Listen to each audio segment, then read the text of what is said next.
We'd like to thank you for joining us for another episode of Looking to Jesus. My name is John Hines. I am the preacher for the Church of Christ in North Ridgeville, Ohio, and I am joined by Daniel Sanders, preacher for the Norwalk Church of Christ in Norwalk, Ohio. Happy New Year to everyone. Happy New Year to you, John. We're back. We're back. We're back from the holidays. It's been a year since we've been on this podcast together. You ventured down south for the holidays. I ventured up north for the holidays, and we've come back and stuck in the middle with you, as the philosopher said. Yeah.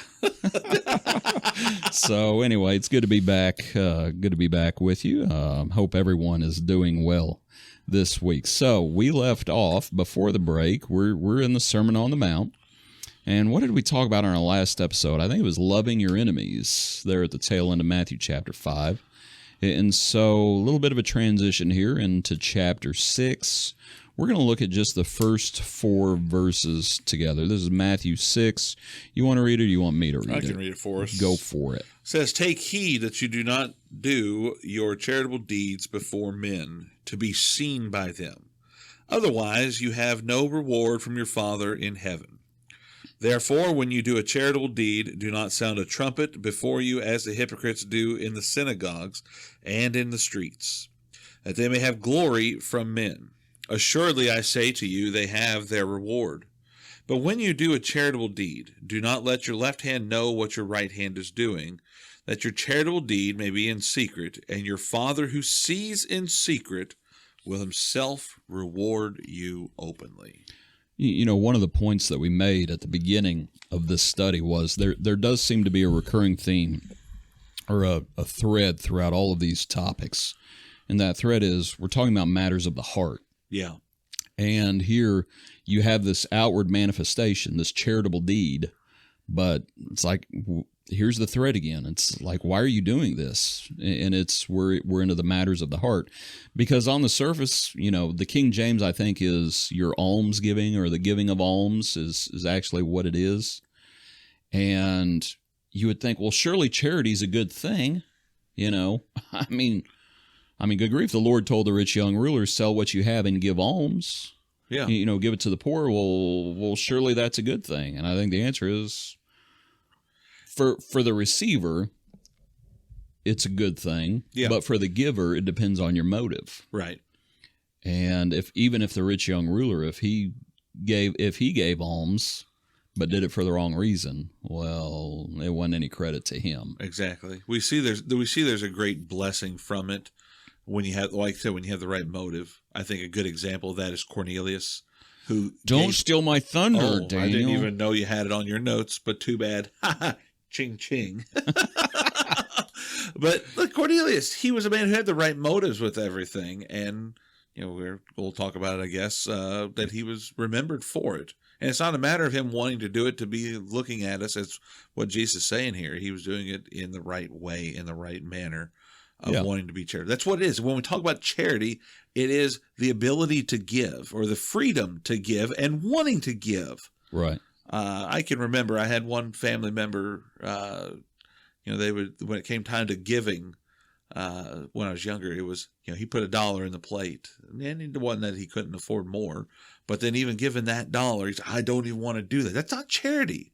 That's not being able to try to give in any type of way. We want to do it. We express and have that desire to be charitable. Yeah.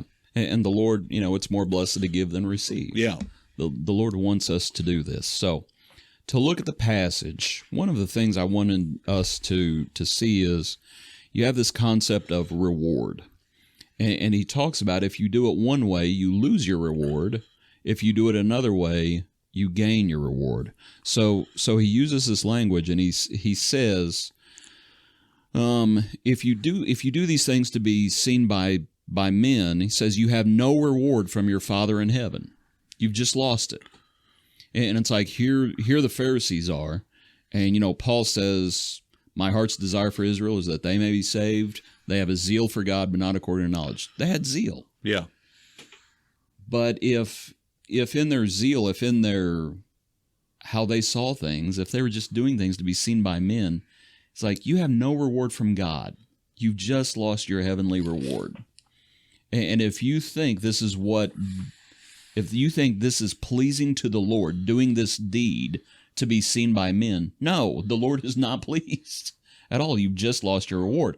But if your heart is in the right place, and it talks about verse 4, that your charitable deed may be in secret, and your Father who sees in secret will himself reward you openly. And there's the reward. And that idea of, do you have any thoughts on that whole reward you openly business? Does that mean if this is like the televangelist and the tent meeting, put a little seed money in there, and then when I open up my wallet, instead of $10, there's $20. It was a miracle. I think that what's the open reward, I guess, is my question. I think that the open reward is, I kind of make it a little bit more application towards the eternal reward. I think so. Where all will be judged. We're all going to be judged, and we're all going to know where we're going to be in the end. When we stand before God, we're going to have those that are going to go into heaven, those that are not going to, those that are going to be going to eternal punishment. And there's that concept, that idea that all are going to know which way you are. You're either going to be there with the blessed, and it's going to be God rewarding us openly. Of course, as we read there in that passage in verse 4, He's going to openly reward us. What we've been doing in secret, what we've been doing, where people did not need to know what we were doing with our charitable deeds. God's going to reward us. Yeah, on our obedience. When the Lord spoke about whoever confesses me before men, I will confess him before the angels and my Father in heaven. Which gets us into, in that next section of verse we're going to look at here, Lord willing, next week, kind of looking at there after the model prayer, what you're just talking about there. Yeah. So here, as we think about these charitable deeds, even as outwardly, and frankly, the widow and her 2 mites, everyone else is giving out of their prosperity. The widow, she puts in all that she has. Nobody else knows that except for Jesus. Exactly. And when Jesus called it out, then, of course, other people knew. Yeah. But before that, no one knows, and that's how it should be. Right. As we'll talk about anonymity here in a second, the Lord knows. The Lord who sees in secret will reward you openly.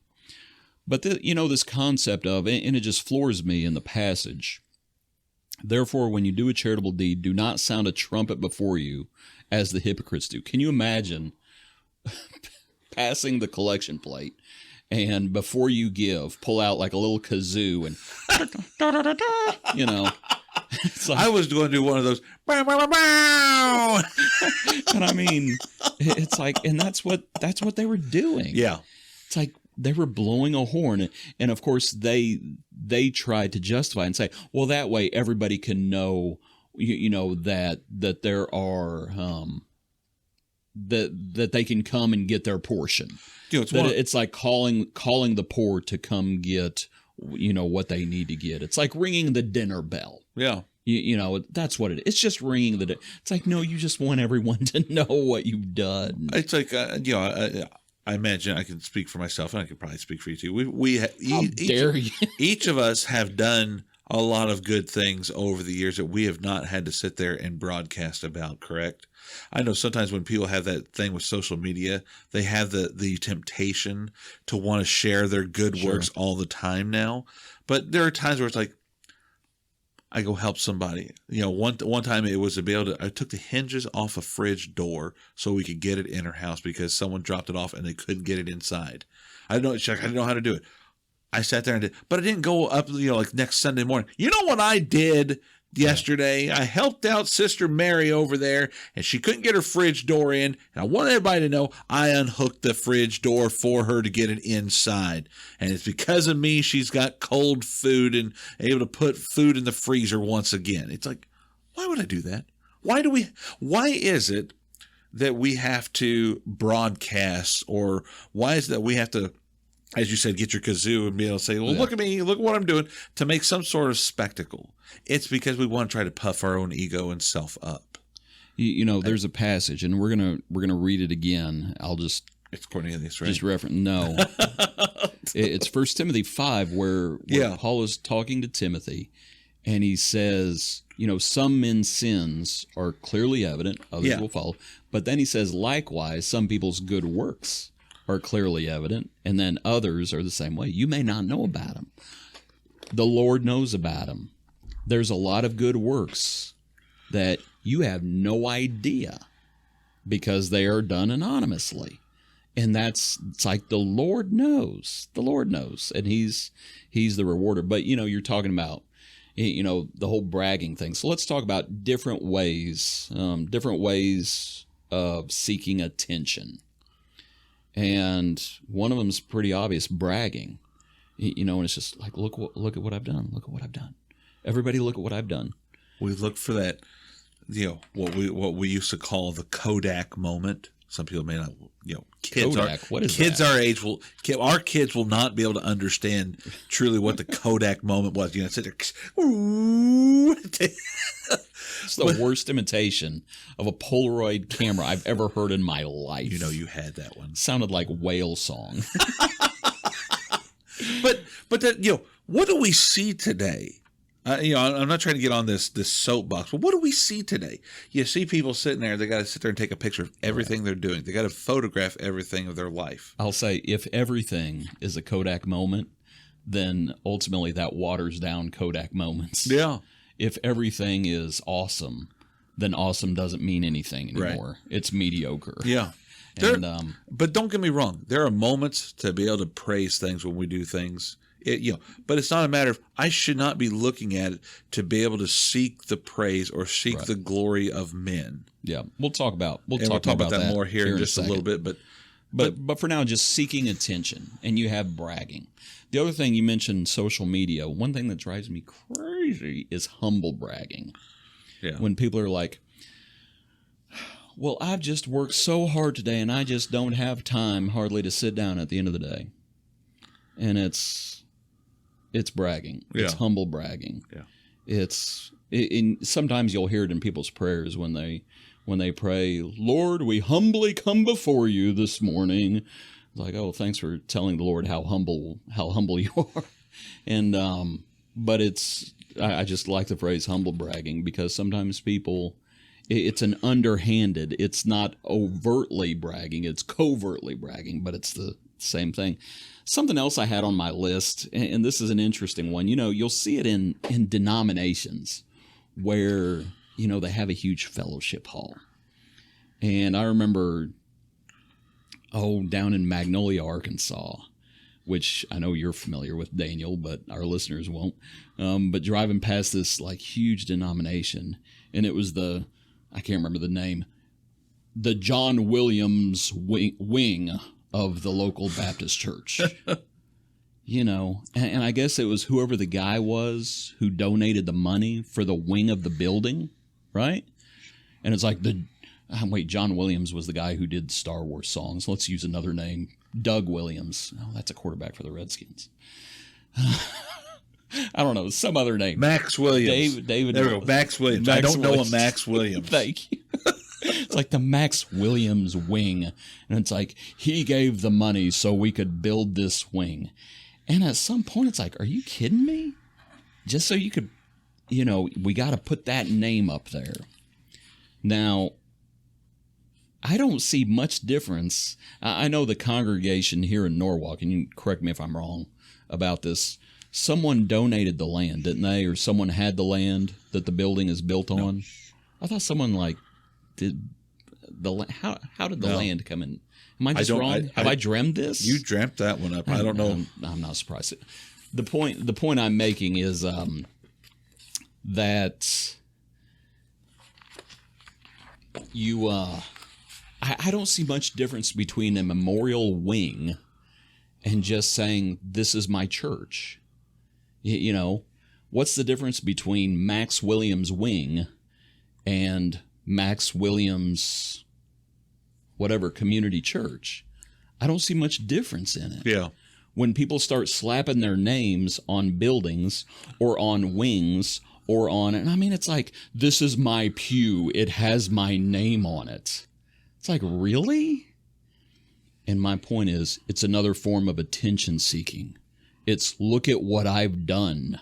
Yeah. I've donated the money for this wing or this pew or this toilet. I don't see anybody ever slapping their name on a toilet so that every time someone uses a commode and they flush, it's like, oh, I remember Brother Hines. He was a good whoosh. I don't, but people do stuff like that. And it's just another form of attention seeking. Another example I thought of is when Jesus talks about giving a dinner. And he says, when you give a dinner, don't invite your friends or your family, lest they repay you. He says, no, invite the poor, the maimed, the lame, and the blind, and the Lord has the reward. The point being, sometimes people do charitable deeds because they are expecting reciprocation. Yeah. It's like, I'm scratching your back. I'm doing charity for you so that you'll do charity for me. Right. It's like, no, that's attention seeking. Oh, absolutely. That's what that is. And then the last thing, so we can move on to the next point. And again, the Pharisees were the ultimate example of this probably. Just looking religious. So that, again, it's attention seeking. Right. And I think, and you would probably agree with this, it can go two different ways. You have the televangelist in the shark skin suit, the Creflo dollars. Yeah. And the guy's like, man, they look sharp. And it's just, you got to be kidding me. I remember going to Central America, and it was going to be 110 degrees. And I remember someone telling me, well, you need to wear a suit jacket because that's what preachers wear. I'm like, really? And so it's like you have on one extreme, you got to wear the uniform. You got to wear, you got to wear this. But then on the other extreme, you have the casual guy. The guy who looks like he's going to Starbucks and getting the latte, and he's got the rolled up sleeves and the work boots and the plaid flannel shirt. And he looks like, oh, Daniel's cool because he's the casual preacher. Woo, check him out. And it's another form of attention seeking. And it's like, look at me, I'm the cool guy. Right. And so there's different ways of attention seeking. That's what the Lord's dealing with. It's like, no, don't be like that. Don't be like that. That when you do a charitable deed, it's like don't seek men's applause. Yeah. Don't do that. Don't your motives aren't right. Your heart's not in the right place. Don't sound a trumpet, and don't do any other version of sounding a trumpet. Just do what you can. Do what you need to do, and that's good enough. Yeah. Any other types of attention seeking that you can think of before I move on to my next soapbox? No. Soapbox. The soapbox is getting higher. Let's go up to the next level. I'm not seeking attention. Pedestal. I'm just trying to deal with the issue. Because the thing is, he says concerning this, take heed that you do not do your charitable deed before men to be seen by them. Therefore, when you do a charitable deed, do not let your left hand know what your right hand is doing. In my notes, I put limited anonymity. And what I mean by that is the person you're talking about, who you took off the refrigerator door. Someone knew that you did that, and who was it? Her. It's like, that's the person. So someone does know. Yeah. It's the recipient of the charity, right? Right. And what it goes back to, and this is the issue, back in chapter 5, when the Lord says, let your light shine before men, that they may see your good works and glorify God. Because people do need to see your good works. Right. So these things, that's why I say it's limited anonymity. It's not total anonymity, because someone should know. Someone should see your work. But it's not up to you to run it up a flagpole. It's like, no, you do the charitable deed, and you're not seeking men's applause. That's it. That's all. That's all we're doing. Is if I'm helping you out, you know what it was. Right. I know what it was, and we don't need to go any further than that. Right. You see it before where individuals will sit there and broadcast what they've done, and then there's nothing left. Right. It's like, And I will say, it doesn't go any further than that on your part. Yeah. If the person that receives the help or benefit, if they want to be able to brag you up or to try to do that, that's okay. Yeah, that's okay. That's not that arrogant boasting. They're not seeking men's applause. No, they're holding up someone else. They're holding the hands up of someone else. Right. They're doing that exalting of someone, letting the other person, the recipient, do the exalting, and be able to say, "Let me tell you about this person. Look at this, what he's done." Boom, that's it. And then it could be that they're wanting because someone else says, "Well, who did that?" or what how'd you get that here and everything? Well, here, so and so helped me out with it. Yep. There's nothing wrong with being able to do that, because that's where we get into, for instance, James. When we talk about, I thought about James 4. The God resisting the proud. Yeah. And He gives grace to the humble. We're not doing this pride or this arrogant boasting of ourselves on this, because that kind of starts getting into, we're puffing up our own ego then. Yep. I want to look in Luke chapter 7 for an example of this. I want to look at 3 examples, actually. In Luke 7, it's the account, and I was wrong. It was not Cornelius, by the way. Okay. You did not steal my thunder. I have reclaimed my thunder. But it is another centurion.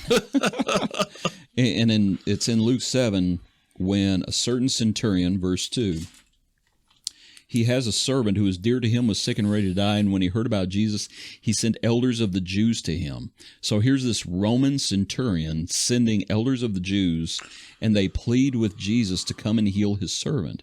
When they came to Jesus, they begged him earnestly, saying that this one for whom he should do this was deserving, for he loves our nation and has built us a synagogue.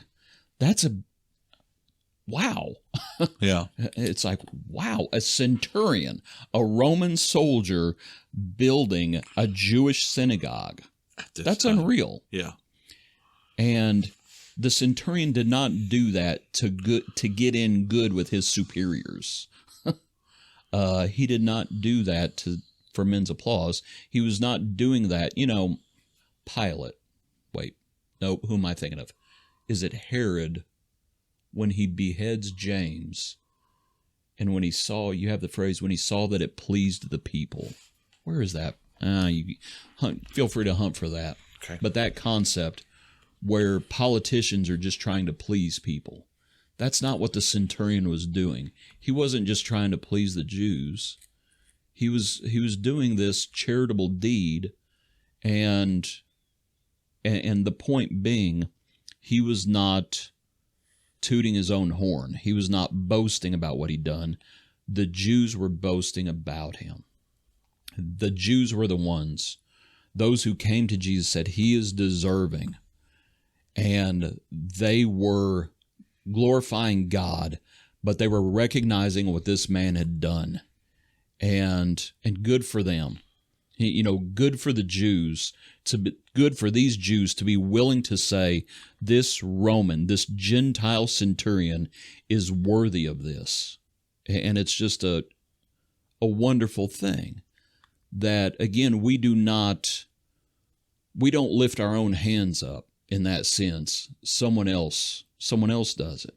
We don't boast of ourselves, but we are allowed to boast of others. Did you find the passage yet that I'm thinking of? Well, all I'm getting is John with Herod.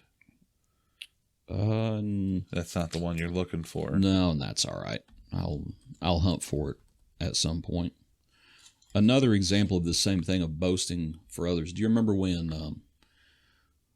Tabitha... Acts 12. Acts 12. 1 through 4. Is that says James and Peter?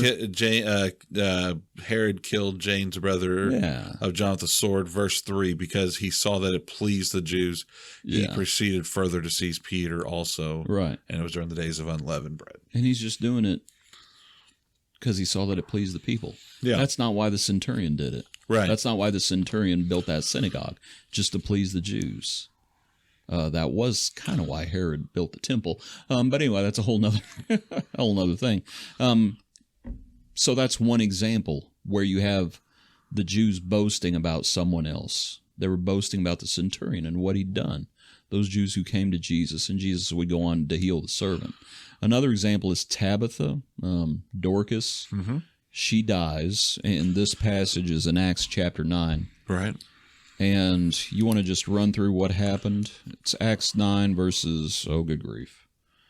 I have Acts 9 verse 36 is basically where the account that's where it starts. Because all that happens in Joppa, I believe, where Simon the tanner. And she's very charitable with her deeds. And here the people bring all the different tunics and clothing to Peter to be able to show off what she had done. They were bragging her up for what she'd done to be able to help out people. And here's some of those samples, I guess you could almost say, of some of the offerings that she did. Yeah. That she had in her own collection of stuff at the time. I don't think Tabitha was going around saying, look at me, look at me. No.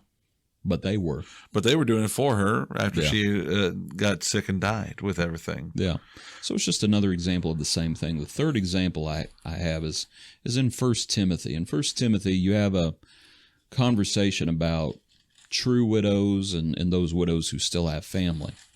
And in that passage, in talking about how someone was a true widow, it says... Verse 9, do not let a widow under 60 years old be taken into the number, and not unless she's been the wife of one man, well reported for good works, if she has brought up children, if she's lost strangers, on and on. But that phrase, well reported for good works, I think what we're talking about is reputation. And that if you do good works, as it says, let your light so shine before men, that when others see your good works, they glorify God. You are developing a reputation. A reputation is what other people think about you. A reputation is not what you think about yourself. Yes. That's not a reputation. Exactly. It's what others think about you. So here's an example of a woman who is well reported for good works, just like Tabitha. And that's 1 Timothy 5, 3 through 12, kind of just the explanation, just about it. And so I was just thinking about that idea of reputation. Yeah. And when the Lord says, do your charitable deeds, but don't to your own horn. Yeah. There's limited anonymity. You do it like your left hand doesn't know what your right hand's doing. Right. And then it's up to the recipient to... It will affect your reputation with the recipient. Yeah. And they'll glorify God. And the passage, there in 1 Timothy 5, where this idea of reputation and doing works, and how you may not know what work someone's doing because they're doing them anonymously. Yeah. Some people, every good work they've ever done. Yeah. Because they list it. Right. And they're like, I invited 28 people to church, and it's like, and they start doing that stuff, and it's like, we don't need to know that. It's kind of like, some people, they don't know what they're doing, but then, for instance, you got the instance with Dorcas or Tabitha there. I think about it as well, at some point when someone passes away, whoever's maybe doing if there's a service, all of a sudden, guess what? Some of the people, they start talking about some of the things that this person did. It's like, I didn't know that person did that. I didn't know this person did that. I'm not saying that that's only time that it happens, but that's where my mind's going to. It's like, wow, this person did a whole lot more than what I was really realizing or expecting or anticipating or anything like that, because we don't need to know every little detail of everyone's life. That's God does. Yeah. God knows. I will say that example makes me mindful of the phrase, give roses to the living. And it's like, it's nothing wrong with, eulogizing about someone after they're gone. But you don't praise have to praise those who need to be praised. It's a Philippians 4:8 thing. Anything praiseworthy, give praise to it at that time. Proverbs 31, the virtuous woman. Yeah. Her children praise her. Yeah. And it's like, give praise. If something's praiseworthy, call it out, because if they're really righteous, they're not going to do it. Right. They're not going to call attention to it. They're just going to do the deed. It's up to the recipient to praise. Exactly. To praise them. And here in 1 Timothy 5, after the discussion of widows, it goes on and you have a few instructions about Timothy's role in the church there in Ephesus. And he says, dealing with elders, things like that. He says, verse 21, let's see, let me find the verse I'm looking for. It's towards the tail end of the the chapter. This is verse 24.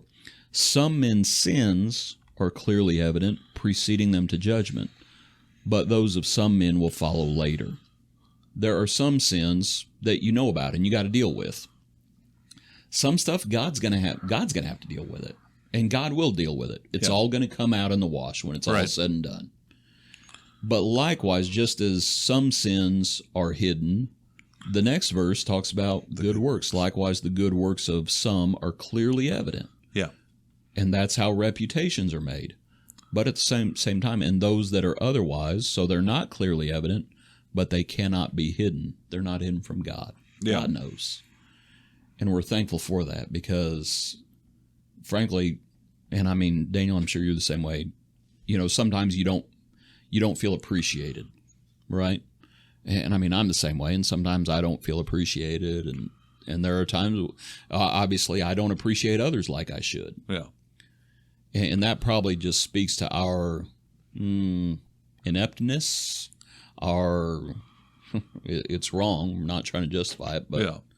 I get you. My point is we're thankful that the Lord knows. Right. And that he is a rewarder of those who diligently seek him. And other people may not appreciate us. Yeah. But God does. Right. So we're thankful for that. And so we do charitable deeds. And we're not trying to draw attention to ourselves. We're trying to draw attention to God. We're trying to draw attention to the Lord. Not slap our name on everything and look at what I've done.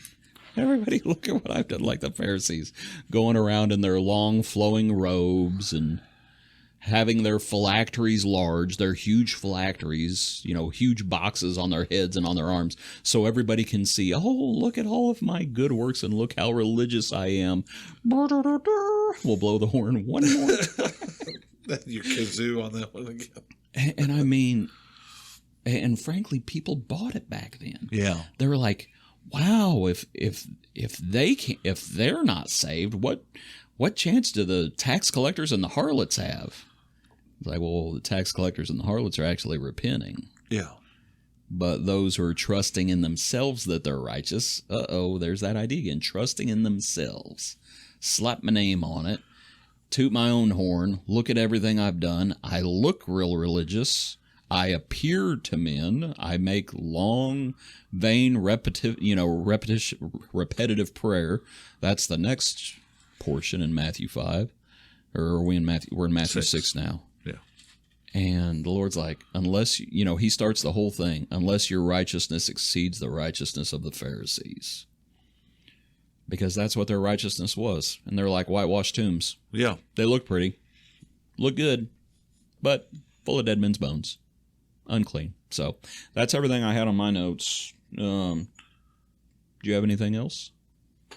Again, we talk about the God rewarding us openly. Just to add a little bit more, again, I'm using passages like, for instance, 1 Peter 5:6, let God exalt you in due time.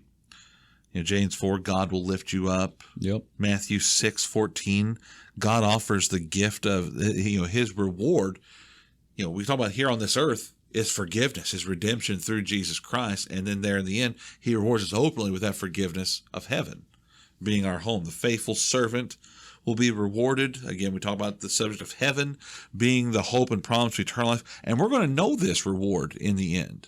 Sure. Again, as we talk about this, we may not get that reward here in this life, and we're not going to get that reward of heaven in this life. But in the end, after we have passed on, after we've moved on from this life, God will reward those who diligently seek him, who obey him, as you mentioned, Hebrews 11:6 passage. Yep.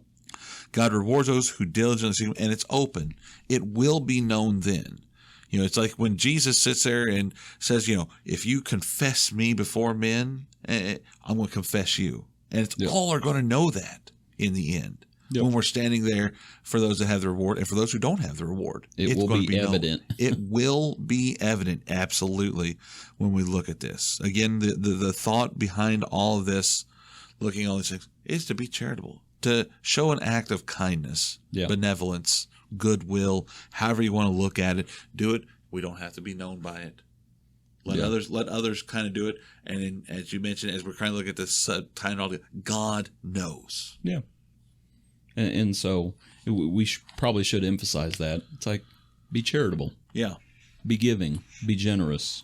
And The Lord loves a cheerful giver, whether we're talking about the work of the church or whether we're talking about individually, whatever the charitable deed is, whatever it is. Whatever it is, we talk about the idea of doing good. Galatians 6, 9, and 10. Yeah. Do not be weary in doing good. 2 Thessalonians 3:13 also kind of reciprocates that same statement as well. Yep. Do good unto all. What does it mean to be good? To do good.